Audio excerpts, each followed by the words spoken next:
$2.7 trillion of additional wealth created in 4 months by the world's billionaires during the height of COVID-19.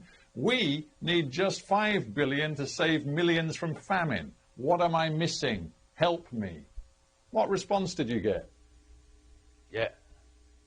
Well, we're still in the early stage of this, but Stephen, what you've hit on is I'm not asking them to step up annually. I'm saying the world has a crisis at hand, and the world needs for you to step up right now on this one-time basis and prevent mass famine, destabilization, and migration.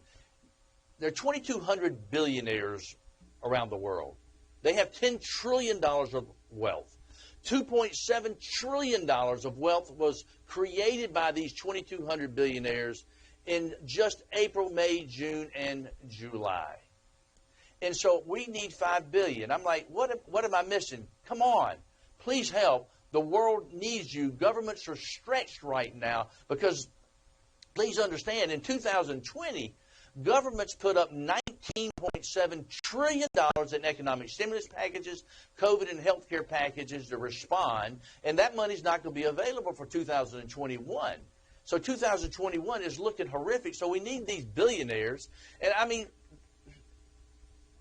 give some money back to help people in this one-time crisis. Show the world you care. Please, we need your help, and we need it now. A last question for you, and it comes out of you describing breaking down in tears in Yemen. I just wonder, in the job you have right now, whether you ever feel utterly helpless and hopeless, because the situation is dire. You do your best, but it seems often it looks like sticking plasters rather than really addressing the true sickness of the patient. Do you feel hopeless? You know, when you get out there in the field, and I spend a lot of my time out there in the field, in the war zones, with the children that are dying, and you see these children with hope in their eyes, no matter the circumstances. You know, I was doing an interview one time on Yemen, in fact, about a year and a half ago. Scott Pelley with 60 Minutes. You know who I'm talking about. And we were demicing Stephen, and he looked at me and he said, you know, you've got the greatest job on earth, saving people all over the world. And I said, Scott, I really do. I said, but I'm going to say something that you hadn't thought of that's going to bother you. And he looked at me like, what could that be? And I said, I don't go to bed at night thinking about the children we saved.